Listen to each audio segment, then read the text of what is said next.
Olá, seja muito bem-vindo ao programa Viva Saúde. A gente vai bater um papo hoje bem interessante sobre um assunto, não sei se você conhece, mas se não tiver ouvido falar, vai começar a conhecer um pouco mais a partir de agora o aconselhamento genético. O que é isso? Para que serve? A gente vai te explicar. Daqui a pouquinho você vai ver a importância desses protocolos para a saúde, inclusive, de uma família inteira.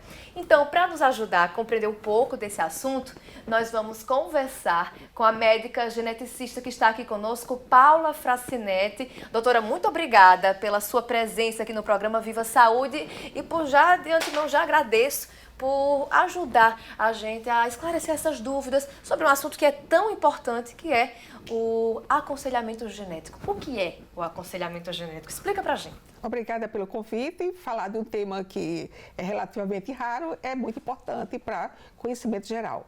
Então, aconselhamento genético é uma consulta especial em que não só estão envolvidos a família e o paciente, mas você tem todo o conhecimento dos vários descendentes dessa família. Então, a base do aconselhamento genético é o diagnóstico. Sem o diagnóstico, não é possível dizer como essa criança ou esse adulto vai evoluir, qual o tratamento, como o médico deve se conduzir. Então, para se obter um diagnóstico, precisa ter um exame físico do paciente muito bem feito, procurar evidências no corpo do paciente, na história do paciente, que possa orientar qual é a doença que ele tem. Se não for possível determinar o diagnóstico pelo exame físico do paciente, então se recorre a exames, e o exame mais básico que existe para o aconselhamento genético é o cariótipo. Mas esse exame não serve para toda doença, tá? O cariótipo é como se fosse o hemograma da genética. Ele serve para diagnosticar síndrome de Down, síndrome de Turner, síndrome de Klinefelter, síndrome de Eduardo, essas síndromes cromossômicas. Mas é dentro dos cromossomos que estão os genes, tá? E fazendo o exame dos cromossomos não se vê os genes. Se a doença é do gene, o cariótipo não vai servir.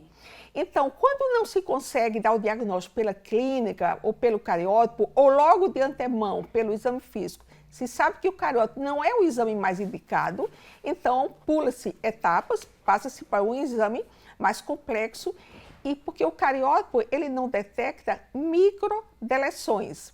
Então, se houver pequenas perdas de DNA, o cariótipo não vai identificar. Isso tem muitas cardiopatias, por exemplo, são associadas a microdeleções. Então, se faz um exame que se chama CGH-Urey, que ele vê inúmeros locais do DNA, é como se fosse um mapeamento, e que verifica-se se há perda ou ganho de DNA. Então, com esse CGH-Urey, a gente consegue descobrir muitas doenças, inclusive em muitos casos de autismo se faz o CGH-Urey, porque algumas regiões já estão estritamente ligadas à causa de autismo. Mas, claro, se você suspeita que a doença é uma doença do gene, por exemplo, mucopolissacaridose, é uma doença genética muito prevalente aqui na Paraíba, não adianta fazer cariótipo, não adianta fazer CGH-Urey. Eu tenho que fazer o sequenciamento, isto é, investigar cada letrinha do DNA para ver o que foi que mudou dentro do gene daquela doença.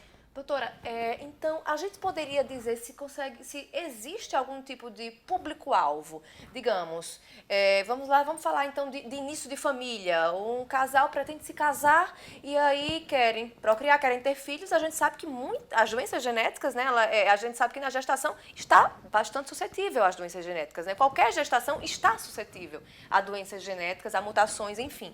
Então, todos os casais, digamos, num ambiente ideal, deveriam fazer, ou apenas casais que têm consanguinidade, ou apenas casais que têm casos de doenças específicas na família que teriam a indicação de um aconselhamento genético? Você falou muito bem. Não é qualquer casal que deveria submeter uma avaliação genética mais aprofundada.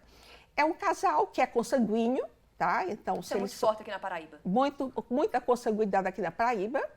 É o casal que realmente tem um filho que já morreu, não sabe a causa, ou provável doença genética, ou tem familiares que têm doença genética. Então, vale a pena então, investigar esse casal antes dele ter filhos. Mas vale salientar que a investigação deve sempre começar no filho da pessoa afetada.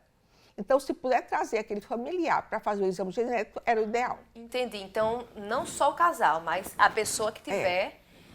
Como a gente falou, o aconselhamento genético não é só o paciente, é a família do paciente. Uhum.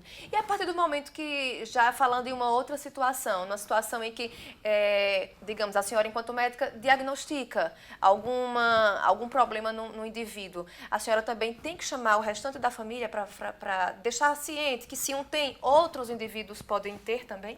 E se tratando de uma pessoa adulta, é muito comum isso acontecer, por exemplo, em câncer de mama, porque 10% dos cânceres de mama tem causa genética. Então, não cabe ao médico dizer aos familiares que foi descoberta a causa daquele câncer. Cabe à paciente ela comunicar à família para que eles também sejam investigados, porque é o princípio ético da confidencialidade. Então, o médico não pode dizer o diagnóstico de um paciente para outro, mesmo que seja da família. Doutora, na gestação, muitas vezes os médicos eles identificam que aquela criança ela vem com algum tipo de anormalidade, com alguma anomalia. Muitas vezes até conseguem identificar quais sejam. Dá para fazer algum tipo de intervenção ainda na gestação? Algumas intervenções sim, tá? Já se faz hoje cirurgia intraútero, isso já é bem adiantado. Mas se tem pela ultrassonografia, identificou alguma malformação, então muitas vezes os pais querem fazer o diagnóstico pré-natal. Isso é plenamente execuível. Até pelo sangue da mãe se consegue fazer o diagnóstico de uma malformação na criança, porque as células de criança passam para o sangue da mãe. Mas a gente sempre pergunta, e aí, o que é que você vai fazer com o resultado do exame?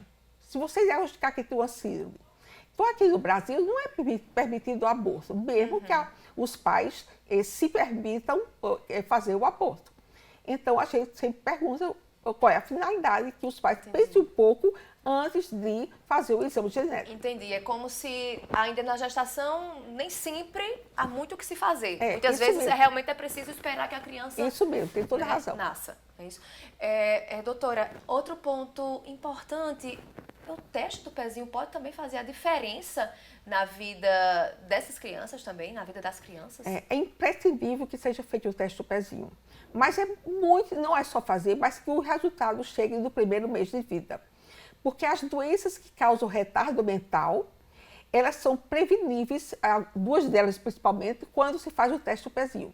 Mas se o tratamento começar depois do primeiro mês, a criança já tem sequelas neurológicas irreversíveis.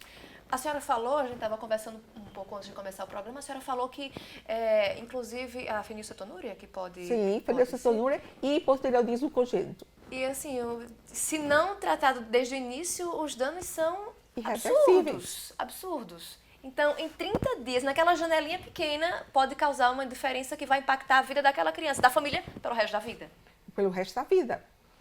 E a gente sempre, a pessoa que não tem recursos financeiros e tem um filho com retardo mental, ela recebe um benefício social pelo resto da vida. E o teste do pezinho seria um exame muito mais barato do que dar aquele benefício pelo resto da vida. Tá? E fora o peso que é para a família e para a própria paciente. Como muitas políticas preventivas também, não é, que acabam, você gasta com a prevenção um pouco, mas é muito melhor gastar um pouquinho com a prevenção do que com o tratamento, não é isso? Claro. E com a reabilitação também. Doutora, a gente também citou agora há pouco em relação à consanguinidade, que aqui na Paraíba é um fato corriqueiro. E eu me lembro quando eu era pequena que se falava muito nisso, primo com primo não pode casar. E as pessoas não sabiam muito bem por que falavam isso, mas falavam porque, porque não pode ter filhos. Dizia-se grosseiramente, falava-se assim grosseiramente. Hoje, a gente já ouve muito pouco isso, mas conversando com a senhora, eu percebi que realmente aquela forma grosseira de falar, mas tinha alguma coisa de muito importante, muito forte querendo ser dita, que na verdade é realmente esse cruzamento que pode ser perigoso. É preciso realmente ter o esclarecimento enquanto a essa família, nova família, né? Todos nós temos genes defeituosos. Então, mas se você casa com o seu primo, é muito provável que o seu gene defeituoso seja igual ao do seu primo. Então, você terá 25% de chance em cada gravidez de ter um filho com uma síndrome genética. Então, realmente, a probabilidade vai aumentar. Vai aumentar. O ideal, hoje a genética avançou muito. Então, no casal consanguíneo, o ideal é que se faça o exame do casal para as doenças recessivas. É um painel de aproximadamente 300 genes, que são as doenças mais prevalentes em prions.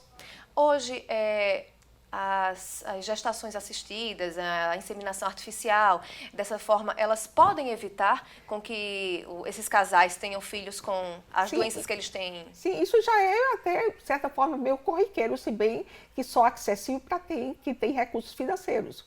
Então, uma vez identificada aquela mutação no casal, a gente sabe que ele tem 25% de chance de transmitir.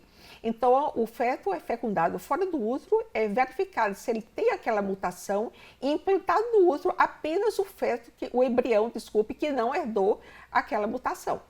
Doutora Paula, muito obrigada pelos seus esclarecimentos. A conversa poderia se estender aqui, porque assunto não falta na área da genética, não é mesmo? Obrigada também pela oportunidade de esclarecer, talvez, alguns aspectos que não sejam de conhecimento público. Obrigada, gente. A gente vai um rápido intervalo, mas não sai daí, que daqui a pouquinho nós vamos voltar, vamos continuar falando um pouquinho sobre doenças raras no próximo bloco. A gente vai se afunilar um pouquinho ainda mais. A gente vai conversar com o pai de uma menina linda, da Jade. Você vai conhecer um pouco a história de Jade, ela que tem a doença Tay-Sachs, que é rara. A gente vai contar um pouco como é que é, né, a luta dessas famílias que tem algum indivíduo que tem uma doença genética, uma doença rara. Então não sai daí que daqui a pouquinho a gente conversa mais. Até já!